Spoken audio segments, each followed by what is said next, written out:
right, guys, so the next generation of consoles is going to be very interesting just based on everything that has happened this generation. We've seen a major shift in how these console manufacturers, specifically Xbox and PlayStation, how they look at the market, how they believe that they have to expand out and reach more people, which is putting games in more places. And you start getting the questions that pop up, definitely with Xbox, is that will there be a next-gen console? I mean, they've told us multiple times that there will be, but if you go look around in the gaming world discussions, you still see people questioning whether this is going to be the case because of you're seeing the console numbers go down, sales, all of that type of stuff. Now, my opinion is they absolutely will have consoles next generation. I mean, they've told us, and it makes no sense to even just cut off like 30 million people for absolutely no reason whatsoever, especially if they're going to be able to bring in other manufacturers here to have the Xbox OS, make consoles, open up more avenues for people to be able to access and play their games. And if you look at Xbox, what they are doing by trying to take the Xbox ecosystem and the OS and expand it out to make it more of just kind of like software that people can utilize, where if they put it on a box, you're getting access to all of your Xbox stuff. It is the future of what they are trying to do. They're not going to try to cut off your access to your games. They would just lose a ton of money from that if they were cutting off your access to your games into the Xbox store, because then people wouldn't go and spend money on the software in the store, microtransactions, all those things, which is where the majority of the money does come in from. But besides Xbox, PlayStation, and the Nintendo Switch 2 that is going to be coming out this year, there could be another big player here in the console market, a player that has tried this before but has failed. Now they are back into it, sort of, if you want to classify the Steam Deck as a console, a handheld console, but a lot of people just say it is a mobile PC. It doesn't really matter. They have a custom OS on it. It operates and feels like a console in your hands. They're kind of back in it with the handhelds, and they're going to be the leader there, the first ahead of everybody, which they were before we kicked all of the other products off, like with the Asus ROG Ally and the Lenovo, and you even have Acer making this big 11-inch portable PC handheld. Xbox and PlayStation are both, I think, looking to get into that game. Xbox has said they are. PlayStation, we've seen hints and rumors that they are. So that's going to be a completely different market where there's competition. But at the at-home console, Steam is also trying to get into this race, as we have this here from Steam. These rumors that have been going around, this isn't the first time, and it does make a ton of sense with SteamOS. We know they're already licensing it out to other people, like the Lenovo Legion Go S is a Steam OS handheld device. So I wouldn't be surprised whatsoever if they do the same thing with at-home consoles, either licensing it out to different manufacturers or just making their own and putting the SteamOS on there, which is a very good experience from the console user's perspective. From what I've used, when I've used my Steam Deck and stuff, I think it's a very, very nice experience that they could easily adapt to. So this is an article here from WCCF Texas. New Steam console powered by RDNA 4 might be in the works at Valve. It says, according to a new rumor, Valve might be making a new Steam console, and the info was relayed by the renowned Spanish leaguer Exacies, although it originates from the owner of HandleDeck.com, who found out that Valve is working on drivers for the upcoming RDNA 4 based AMD Radeon RX 9070 graphics card due next month. And here is the translated excerpt from that YouTube video. Says, it turns out Valve is openly working on drivers for the AMD 9070 graphics cards. These cards are currently designed just for desktop devices. Those AMD 9070s are the first to feature RDNA 4 technology and FSR 4, which to me is exciting because those are things that are going to be big going forward.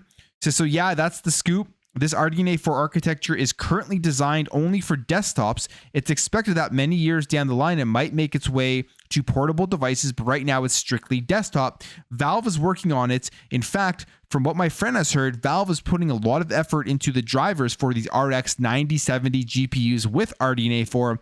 And the question he raises in this tweet, which we all might be wondering, is why is Valve so interested in collaborating on this?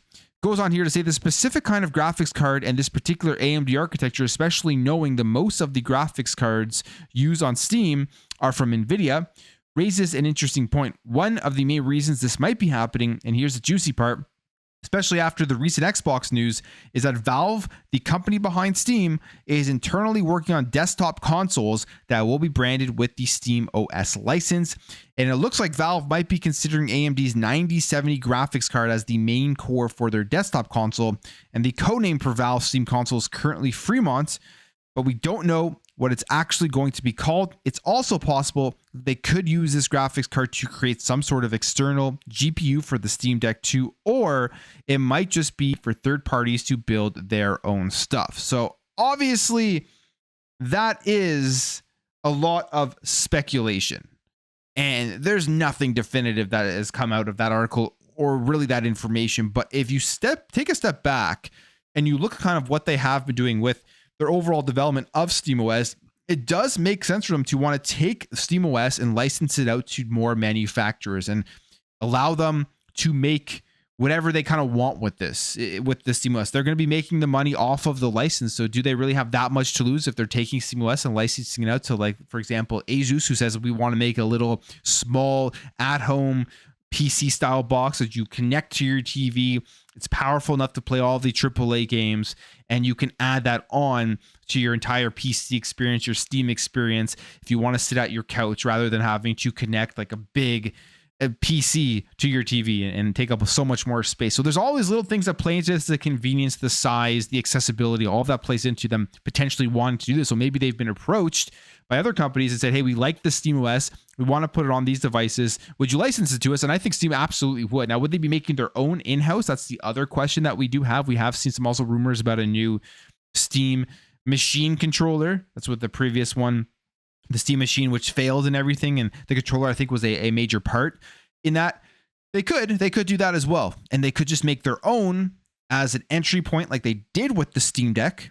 And then once that takes off, if it takes off, of course, then they look at the other manufacturers and say, hey, we have this market of people that want this. If we license this SteamOS out to you, you can put it with many different specs and have a range of customers that will want to pick up these products. So that's very interesting. That's kind of what I think Xbox will do going forward after they've made their next generation at-home Xbox console. I think we will be seeing Xbox take their OS, their Xbox OS, and putting it to different manufacturers, so people just have more options and more ability to get into the next generation of gaming. Whether they want the lowest end thing, they just want to attach it to like a 1080p or 1440p monitor and just want to play their game, something like the Xbox Series S, or they want to spend $1,000+ and get a console that is on par with some of those higher end PCs that you can buy. Obviously, if you want the highest end, especially when you're looking at the prices now of the RTX 5090s, is going to be far more than $1,000, but just giving that extra more power with more optimization to being a console experience.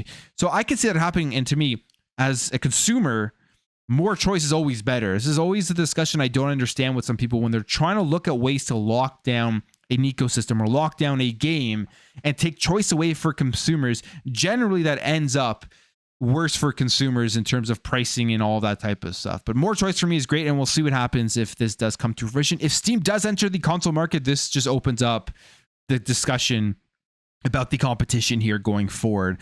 Because I do think at this point, if Steam were to put out something just to get some more customers from the PC market to have a console at their at-home TV that gives them access to their entire Steam library, again, for the times that they just want to sit down, relax on a couch rather than be at their computer, I think there would be something there for them. And I think it would do far better than the first time that they did try this. But I'm going to end the video there, guys. Let me know your thoughts on this and your opinions on whether this would be a good idea or not. Do you think it is going to happen? And what do you think the future of consoles looks like if this does end up entering the market? Appreciate all the support. Thank you for watching. If it's your first time here and you haven't subscribed, consider hitting the subscribe button to help the channel grow. Share the video, all that stuff, and I'll catch you guys in the next video.